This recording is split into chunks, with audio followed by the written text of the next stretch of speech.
We've got a 53 T100 C model, to be precise, because I know that matters. I'm not going to say where this engine came from because I'm not going to start doing that. But we're in another situation where we're correcting other people's work, and crank needs done. But the reason it came in, initially I got ahead, and the guy, it's got, liquid oil pouring out of the exhaust pipe. And I was like, hey dude, you should pull your cylinders, bring them to me too. And he says, no, it's a head. Okay. Head was in really bad shape. It had been done, but it had been done completely wrong. So I'd done the head up, they got it back together, and of course it kept smoking and kept pumping oil. So he ended up pulling the top end off, bringing it to me, and it is at 60 over currently and has almost 8 thousandths clearance. So not good. Also sandblasted pistons, so that's always a great sign. It's just not a good deal. So and then one other thing, it had been brazed. I don't know if you're gonna be able to see that, but it had been brazed on the bottom of that one side, and so just not a good set of cylinders. So I got a liner kit from Dan. He carries the Hepalite liners, and so I've done this once before, I think, on video. I don't think I really went into depth that much, but it's pretty simple on these.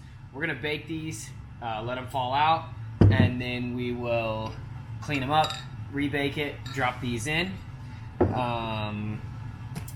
Then we'll bore and hone them to match. That'll take care of that, the cylinder. And then we're going to tear the bottom end apart and grind the crank. I'm not going to go and say anything right away, but rods do look good so far. So we'll check them out though, make sure everything's good. And then my last set of ARP rod bolts. So I'm going to get more of those. But we'll get them into this thing. We're not going to do anything too crazy. I don't think it needs balance or anything. If you saw the bike, you'd realize it's going to get started, ridden to a bar, and then ridden home. So not a huge deal, but we want to make sure everything's done right. So I will... this is supposed to be like a fresh rebuild with like no miles on it, and everything is loose. It's, again, I want to say names, but I'm not going to name names. So we're just going to correct it, get it done, get it back on the road. One other cool little feature, I don't know if you're going to be able to see that, but they had machined it to accept an oil seal. Normally we have the bushing here, but it has the oil seal conversion, and they completely blew it out and yet still installed it. So some of that material ended up in the bottom, which was cool. So yeah, not good. I want to get this magneto out of the way first, so I don't hurt it in any way, and then we'll just work our way through the timing gears. When you're loosening these auto advances, they should self extract. If they're not coming off, something's wrong. Slow down. You don't want to damage these. This one's in good shape. So now I'm just going to pull these nuts on the back side, and then that will come off. I think it might just be really tight in the case, which is good. We'll just gently persuade it.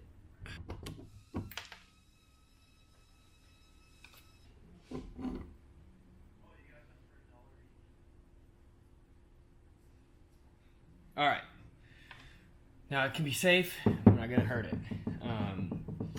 Oil pump, and then timing gears. I think we talked about getting him a new pump too. I'm gonna check this one out, but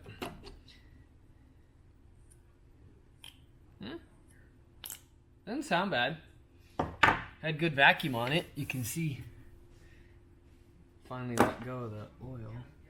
Oh no. If one doesn't work, two must be better, right? And they're green, I think. We'll see if we can break these loose with just a short wrench. Otherwise, I'll go grab the breaker bar.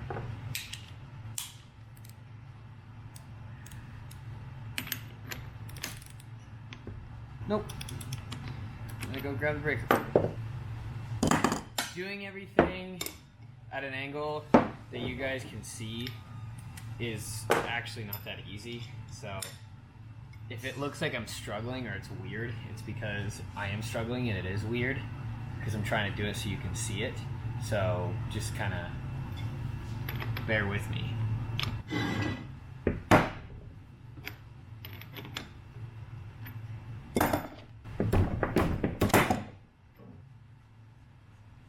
There really is no other reason to have your timing gears. You don't need to lock it up for any other reason, so we can go ahead and pull them off now. Always use your special tool. If this was a unit, it would have that big tapered end on the exhaust. Use the little adapter to protect it. These don't, they're the same.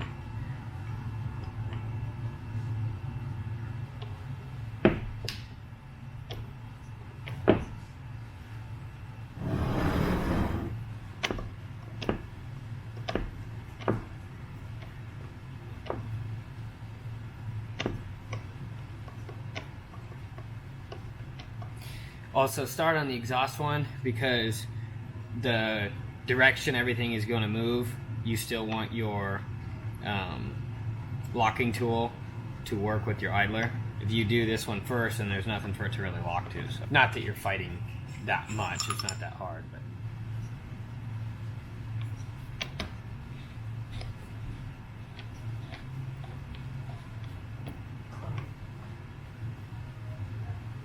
these are coming off quite easily. They're not loose or anything, but they definitely aren't fighting, which is nice. If you're looking to buy one of these, look for the ones that have the black teeth. This is a combination of two different ones, but sometimes they'll come with that like greenish, almost like zinc coated kind of look. Those are soft, they break. If you're doing this once, you probably get away with it, but as many as I do, I've gone through quite a few of them, but these, whoever made these black ones, these are definitely harder, last way, way longer. Hopefully you only have to do one. I'd suggest only doing one.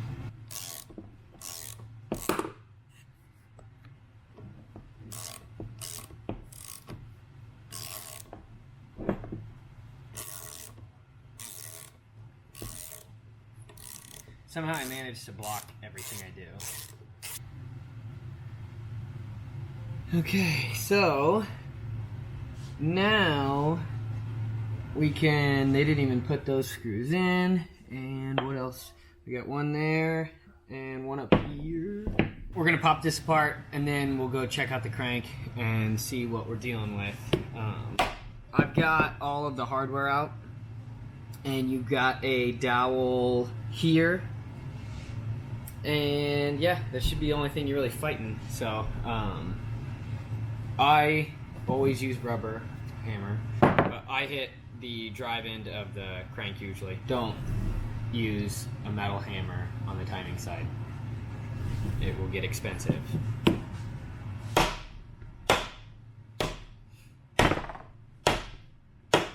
When you're doing that, make sure you don't get hung up on your rod against the inside of the case there. I've seen people beat on it a few extra times because they're stuck, and they should have stopped and checked, but instead they hit it a couple more and you're just causing damage at that point.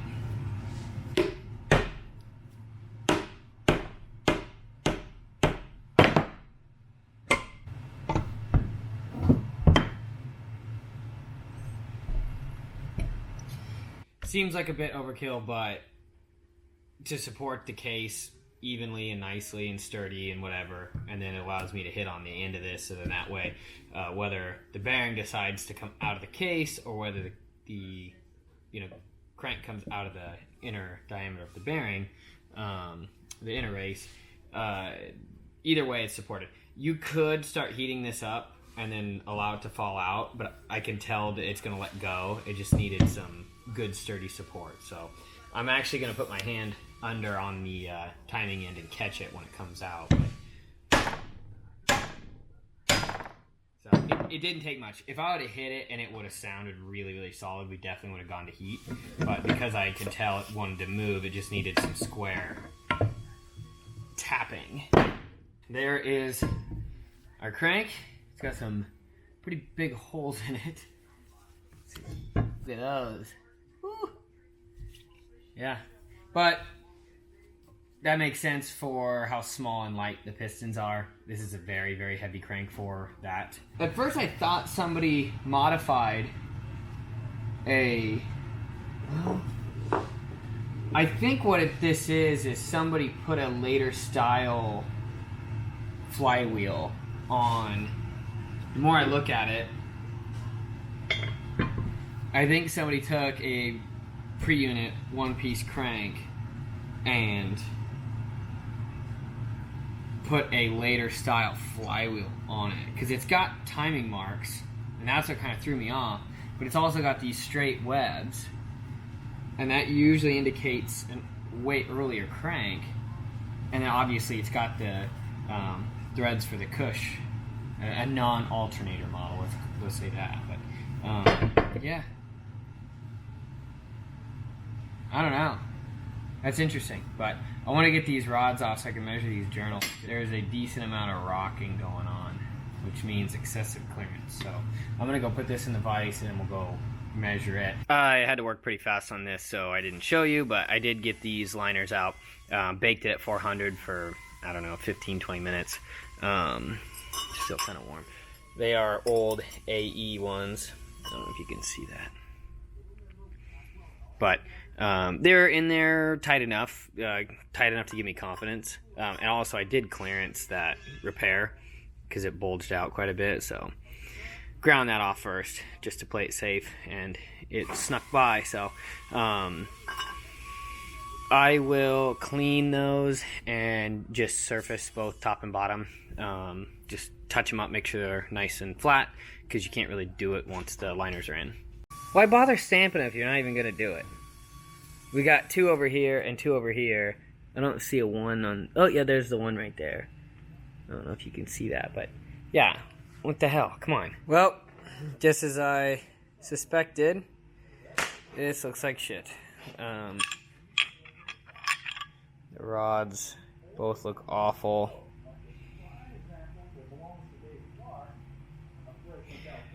Now, keep in mind, this is not like a well-used engine. This was just recently rebuilt, sold as a fresh rebuild, and the guy didn't even get to ride it. So those both look horrible, and so do these. Both of these journals do not look good at all. I know you can hear that. No, it's not quite as bad, but that is horrible. That is not cool. So I'm gonna pull this trap and see if there's like grit in there, because that is really excessive right by the oiling. I mean, something was fed through there on both of these. That is not good. I mean, even there you can see just directly over that oiling hole. So something happened. I don't know, but we do not need to remove the flywheel on this one. Both sides clear. So we'll leave that on, but we're going to get that sludge tube out. And, oh, actually, let's do this. Okay, yeah, that seems more like it. So it's 10 under right now. We'll be taking it to 20 because we've got to correct all of this. We'll also check those big ends of those rods and make sure they're round. I hope that this is translating. I don't know if it's going to because of the lighting, but not cool. So let's get that sludge trap out. Soft jaws, impact hammer, or hammer impact.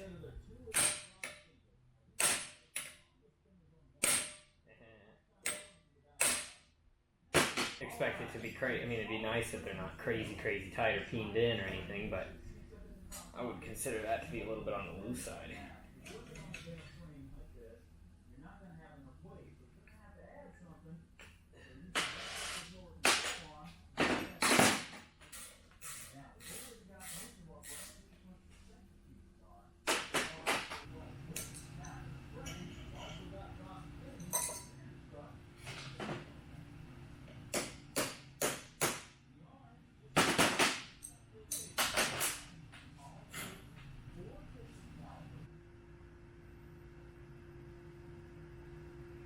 Okay, so I'm just gonna speculate here.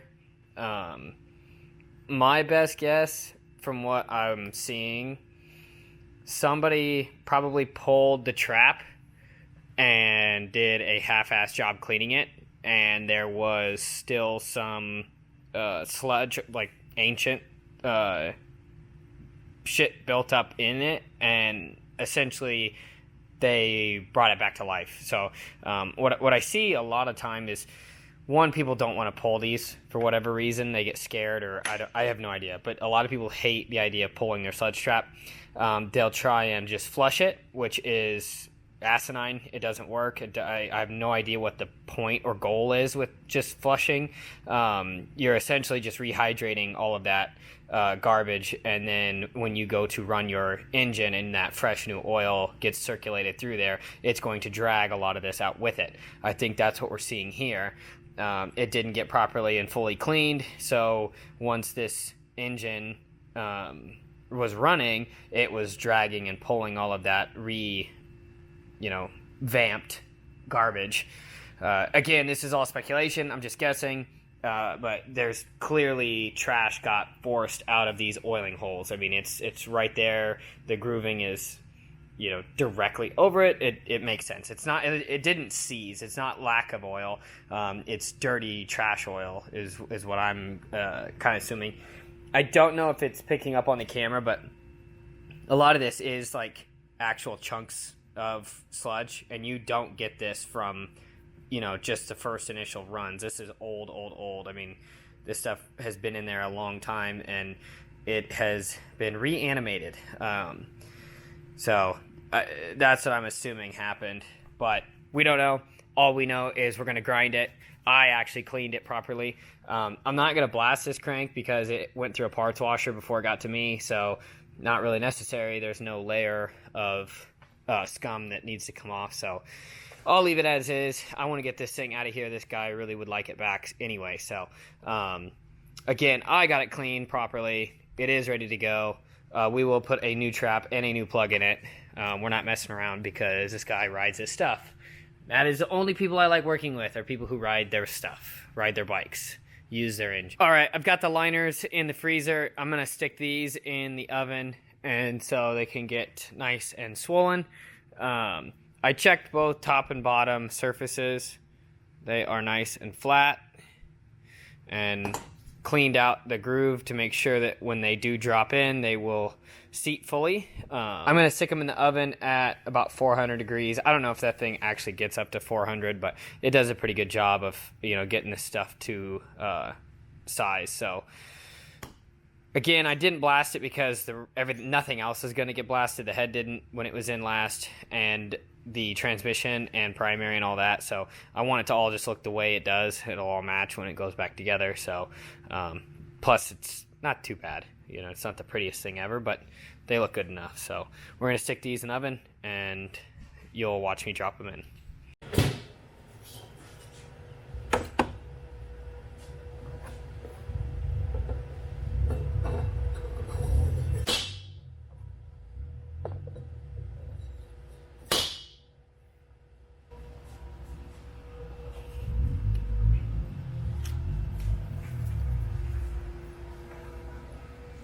Sleeves are in, they're cooled off.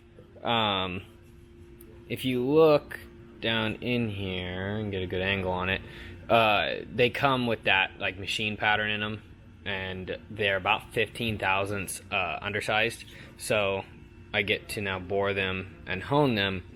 I also need to cut the rod reliefs in the bottom.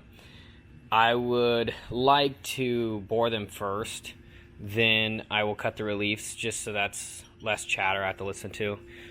These are pretty noisy cylinders just because they ring from the aluminum. But I'm going to bore them out, and then I will cut the 2 reliefs, or 4 I guess, and then I will hone it. So that's the order I plan on going in. That's the order I'm going to go in. So here we go. I want to get those cylinders done because I get to do this 865 kit on this Royal Enfield cylinder, and I'm very excited about it, and I have a lot of meat to cut out. So the liner is actually larger than the original skirt of this cylinder, so I'm gonna be punching this out to the point where there is nothing left, which is really crazy. But yeah, I will make a full video on this, but I need to get this other thing done first, and then we'll do these. All right, done up. Stone on the oilers, get a good chamfer on those, so that way they're not chewing out bearings when you get that first start up. I just polished them a little bit. I'll let it cool off and check again, and if they need a little bit more, I will polish a little bit more to finish. But very happy with how these turned out. They're going to be much happier. Like I said, we got it clean this time, so we shouldn't have any issues. I will put a new trap and a new plug-in, and then we will jump onto the rods. I'm also in between doing the cylinder still. All right, I got the rod release cut in. Went a little overboard, but I guess it's kind of a good thing. I mean, they're definitely not too far, but I'll have more than enough clearance. So I'm gonna take a stone and chamfer the edges and kind of draw this in a little bit. Just take away the stress risers, all that cool, fun, neat stuff. But I used the ball-in cutter to just give me a big, huge, fat corner, so we don't have to worry about these cylinders cracking on us. But very happy. I'll clean those edges up and then start honing it. We are ready to reassemble. Rods checked out. I didn't really show any of that. It's not really worth it, I don't think. It's the same thing over and over, but I always torque up the big ends and make sure they're round on the sun end. One thing I don't know if I always mentioned, but what I was taught was I always put shells in tang side first and then slide the other side down. And I was told to kind of take the edge off of those. Nothing too crazy, but you just don't want that to be razor sharp. I was told that when you do that, it just makes it less likely to remove any material on the backside of your shell. Don't know how important that is, but I was told that. I always do that. Just thought I'd maybe pass on the information. The same goes for the cap. This edge here, which can be really, really sharp. I've actually cut myself on that edge before. So if anything, you know, just protecting yourself. But also, one more thing I didn't mention was on rod 1, the one they have stamped rod 1, you always assemble a rod with both of those tangs on the same side, so it would be assembled like that. And when I took this one apart, it was actually backwards, which is not the way the rod is machined. And so when I checked, I was a little nervous about that, so when I checked the big end, I torqued it up appropriately, and it actually was nice and true. So no issues there, but just don't assemble them backwards. It's silly. Again, why stamp something if you're not even going to utilize? I polished this. We are at 1.6039. So we're good to go, ready to go. Everything looks good. I'm happy with it. I need to put in our new sludge trap. I checked these edges. When these are manufactured, the holes can be a little ragged and they'll have some material left behind, so I just run a file across. You could use like a stone or something, and then clean out the inside to make sure you don't have any debris or anything down in there. It's clean and ready to go. So put it on your pinky if it'll fit, and find that shelf inside there. See, like this one's started, but it's tight, which is good. I like that. If you can't get it to start, there was a bunch of them that were made that don't have the nice little squished end to fit properly, and they will not go. No matter how much you beat on them, they will not go. I promise. I tried. So that was kind of how I figured out that those were made. I don't know who made them or who's distributing them, but just double check that that end has a slight pinch to it to make it fit, and then it should. So once I got that one going, it just fell right in. Let's go. We're gonna put our nut in, or our bolt in. I'm gonna get some Loctite on it.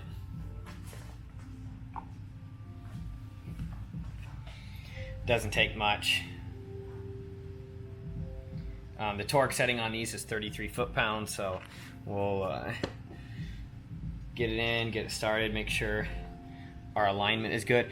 Always make sure the alignment of the nipple on the end of that dog nose, whatever you want to call it, on the end of the flywheel bolt, make sure it's going into your sludge trap. I have taken apart a lot of these where they just ran that shit in and just crushed the sludge trap. Just don't do that. Just make sure it's all put together appropriately. Just a small little dot of Loctite, does not need a lot. These things are not trying to escape.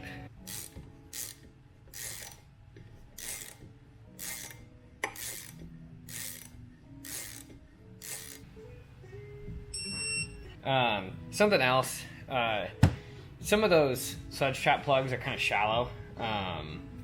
They're machined a little bit thinner. Your threads stop way before the oil supply hole. You don't have to worry about running one of those in past because you can't. The threads aren't there, so you're going to bottom out on that before anything. So sometimes people see that really shallow looking edge. It's like, oh my god, you plugged the oil supply. It's like, well, no, that's just a really thin plug, and I'm bottomed out against the end of the threads, but they're still well enough away from the actual hole. Just a little clarification. All right, bolts are in, shells are in, same with the cap. ARP, so that means they need to be lubed up and stretched. This one was stamped 1, this one was stamped 2. They had them backwards. I'm gonna put them back on the way they were stamped originally, just so then that way the next person to service this, and hopefully a long time from now, doesn't think I'm an idiot. I'm gonna get some of this brad pen on the shells here. The stuff's pretty thick. I think this bike's probably gonna take a minute before it gets started, so should not cause any issue. If you are going to do this and then immediately run your engine like days later, you could definitely get away with just engine oil, but I like this nice and thick stuff, so it gives it plenty of time. Usually they don't fight you too bad if you keep everything nice and square.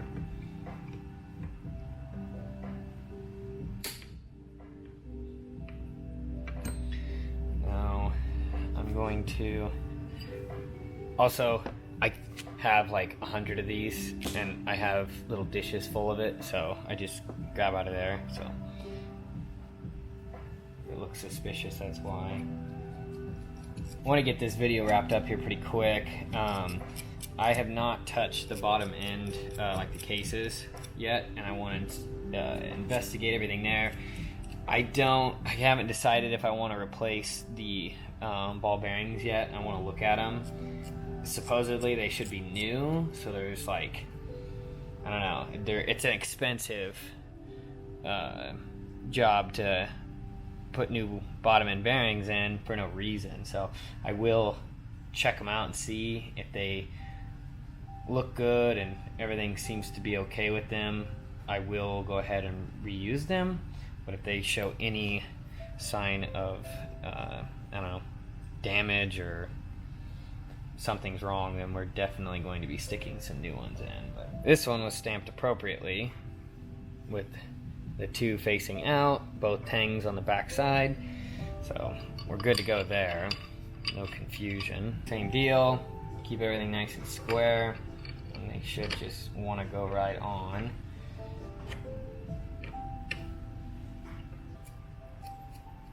Base of the nut lubed up. Alright, now I can let go of that. Alright, now I'm going to spin you guys so you can watch the gauge. Okay, I'm hoping you can see this.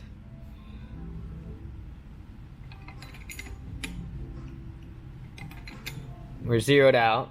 Again, I don't know if that will translate. All right, there's a 1/2 stretch. Thousands, thousands and a half, 2.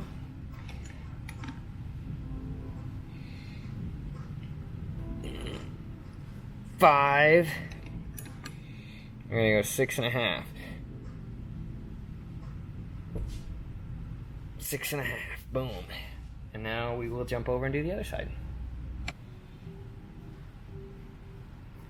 Really makes you wonder when you're like tightening up different bolts and fasteners and things and how much they grow.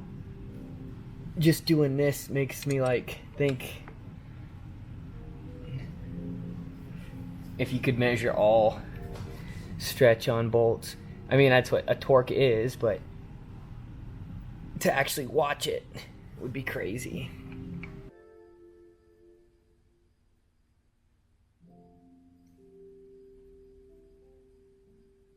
Last time I did a sleeve video, I showed this, and I'm going to show it again because it's very important.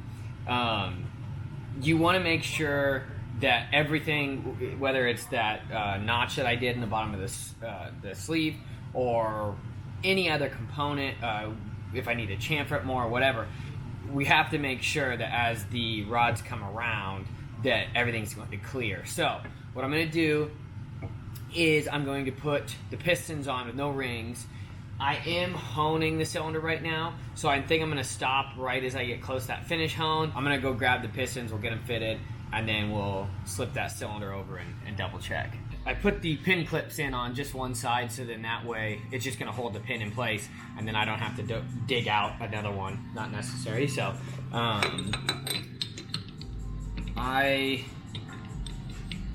Also, I don't think I talked about that, but I checked these big end, or god damn, I checked the small end bushings, and they are in good shape, so I'm not going to replace them. They had been done this last go around, so.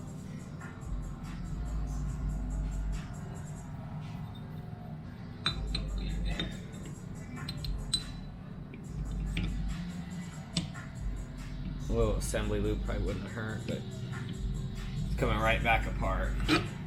So both pistons are on. No rings, so there shouldn't be any resistance, and then I'm going to do it when I've got like 1/4 thousandths or, you know, like that finish amount left in the cylinder, so then that way I'm not causing any problems, not making it ugly. I did a really quick rub down on these, so they've got majority of the hone oil off. It'll do. So we're going to slip these bad boys in.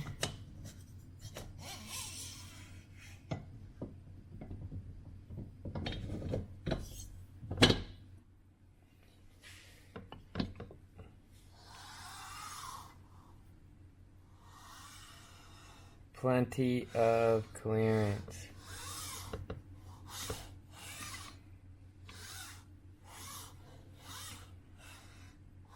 Just beautiful. Perfect. Just what I wanted. I went a little overboard with that chamfer. I think we talked, or the notch. I think we talked about that earlier. So it's kind of what I expected, but you got to double check. All right. Cool. Exciting stuff. All right, well, I'm going to get back to honing it then. I'm going to put it together timing side down. So that means we're going to balance that little breather disc on the end of our camshaft. Well, this is actually the exhaust side, so it doesn't matter. But sometimes I prefer to do it like on a unit. I'll do it the other way. It's mostly about whatever the surface I can balance it on better. This is a bigger, flatter surface than our primary side, so it's easier for me. I think the manual actually tells you to do it this way, if I remember. I'd have to look for like units and stuff, but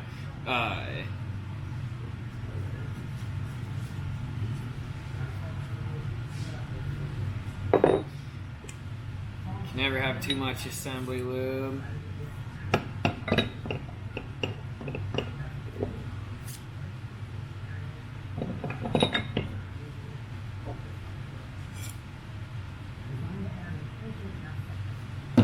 I like to put a bunch on the end to make it nice and sticky so I don't have to worry about the spring and disc wanting to fall off.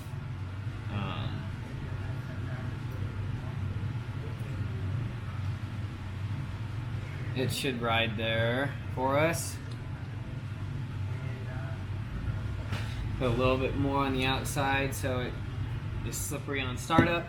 Now we're going to put some sealant on these halves. Doesn't take a ton. I recommend wearing gloves with this stuff because it is gnarly, but the thing that sucks is this engine actually runs really hard. It's a really nice engine, sounds great, but it was just all that smoke and blowing oil, and that's kind of what made them decide, hey, let's rip this apart and see what's going on. I'm excited to see it all go back together, so then that way it actually can run to its full potential. But this bike is going to get ridden, which is awesome. That's what I like. Whoever put it together before me did not plan on anyone actually riding it. So I have two more engines with that same fate. I have A10, I think I talked about already, and I have a Unit 650 Triumph that didn't really get built to be ridden. It sure does look nice, but it is a turd.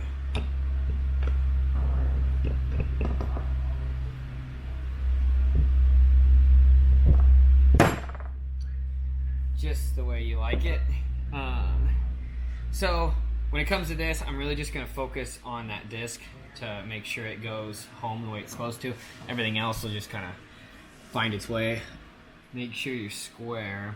Okay, sorry, I was shaking the camera a bunch, but sometimes you have to give it a few little love taps to get it to decide to go. Check your cam, make sure you have that spring back, make sure this one floats, make sure your crank moves. We're going to put our rod protectors on, radiator hose on, but everything moves freely. Now, I only have a few pieces of case hardware, so I do want to get those in before we get any further, so hold on. I still haven't. I need to take an afternoon and build a bunch of engine stands, but I just haven't done it yet. Too many fun things to do, like not making engine stands.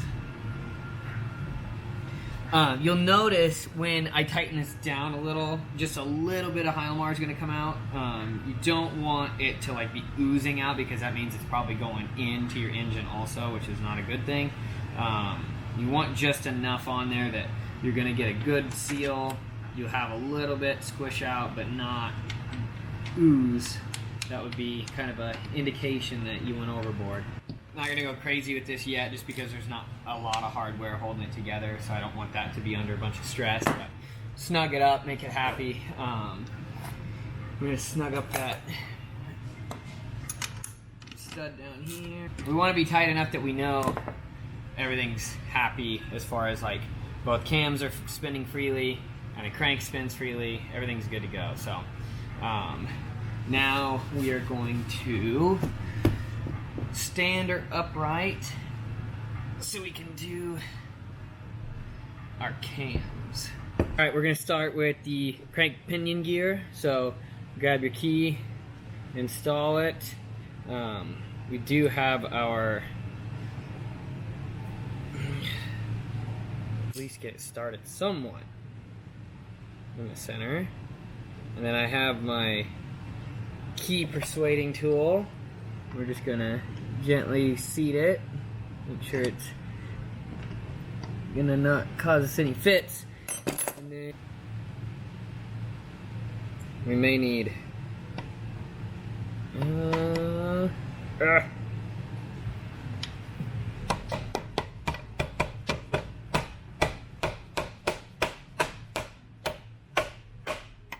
good to go.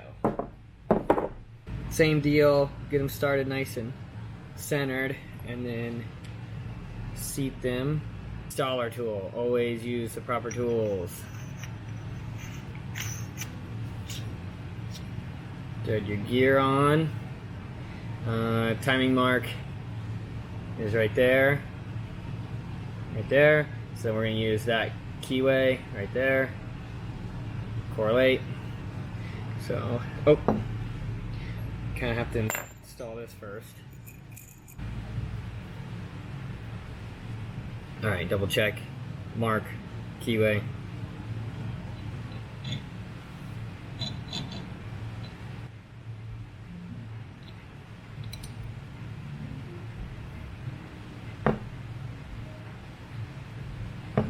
Drawing on beautifully, and we'll hold that barrel. Alright, we're seated. Now if it doesn't want to come back off, that's when you're going to put your idler back in and your walker.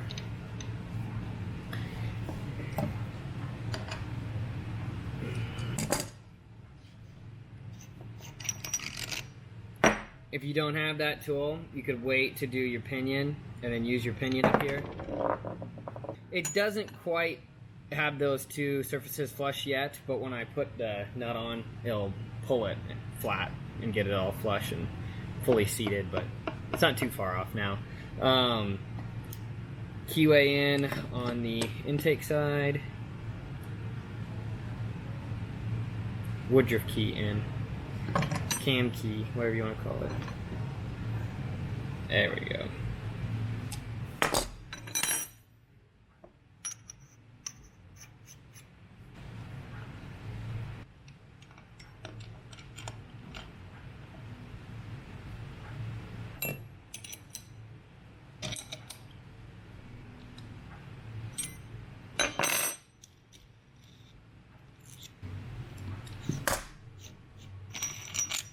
We're still not going to worry about timing it yet because we need to put these on.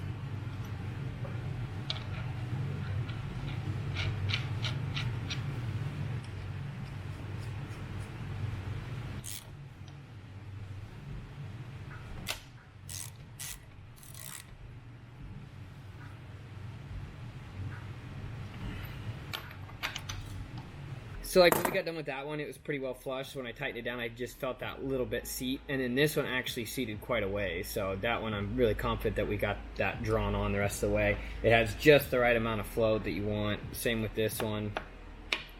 Now we can take our tool out and we can actually time this. I don't think you're gonna be able to see it, but there's a dot right here. Top dead center.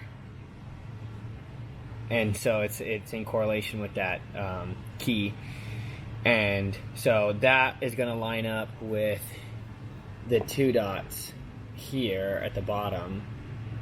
There's two dots there. They're gonna ride on both sides of that single dot on your main, and then you've got single dot, single dot. What you're going to do is line up this dot, and this dot will always go on the same for exhaust, and then on your intake you have a dot and a dash are your two options. Because this is a T100, we are going to use the dot at the top, and so this dot on the intake is going to line up with the top dot, not the dash. Dot, dual dots. So we're going to start here. I'm going to try and do this from this uncomfortable angle. So we've got those lined up, so now we're going to move this one till that's lined up, and then we're going to move this one till those are lined up. Okay. Dot, dot, two dots over one dot, dot, dot, dash is below. So that is stock timing. We're good to go. Once you rotate it, they will not line up again for like 96 revolutions, I think, something like that, 94, 96. So this is the only time you're going to see this timing mark actually line up. So if you rotate it, don't expect it to, 4 strokes or whatever you expect, you're never going to see it line up again. So we're not going to touch that. I'm going to throw an O-ring over this spindle so it doesn't let the idler fall off, and the cylinders are currently drying, so we'll drop those on here pretty soon too. I don't know if you can see the hone pattern or not. I wonder if I could do this. No, there's no way. Okay. The cylinders are honed up, ready to go. I cleaned them, wiped them down with oil, got all the grit and residue out. I now need to install the tappet blocks. I'm going to clean them up, and they don't have an O-ring groove. I kind of want to try that on one of these sometime and just see if it makes any different. I mean, these don't really leak anyway, but it wouldn't be that hard to add one. But anyway, clean them up. I'm going to put a little bit of Hylamar around from like, I don't know, the upper side of that locator hole, and then I will get those in. I use an arbor press. I don't like hitting them with a hammer. I've got pistons on. I need to get the rings on the pistons. I gapped them so they're ready to be installed, but I like to take a stone and clean up the edges just so there's nothing sharp or anything in the openings, the gaps. So get the rings finished prepped. I'll install those. I'll get those tappet blocks in, and then we can drop the cylinders on. I talked to the guy who's reassembling. Bob Jones is reassembling this for me, for the customer, back in the bike, doing all the finish work. He actually has the base nuts. He had taken them off to do some investigating, and so I'm going to just get the cylinders on, and then he's going to actually come and bring the nuts and pick the engine up.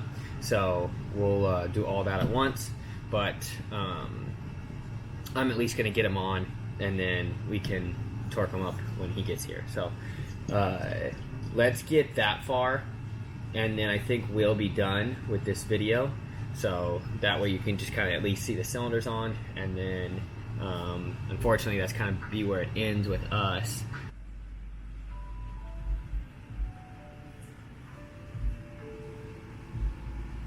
Well, Bob showed up, and so we really quick knocked the rest of it out together. Top end is on, just needs a base gasket. Cylinders are on, just needs the base nuts.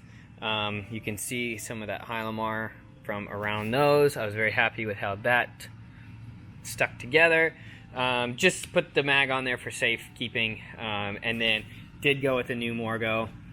Torque to 5 foot-pounds on both of those. Everything's really happy. It goes up and down quite nicely. I can get this nut out of the way. I'll cycle it for you a couple times. I can't do this with my left hand. You get the idea. Okay. Anyway, very happy. Everything is ready for him. He's going to finish it, break it in, and then give it back to the owner. Works out really good for me because I can move on to the next project. But super happy. I do need to we're replacing this cover with this one, but it needs some welding done and polished, obviously. But other than that,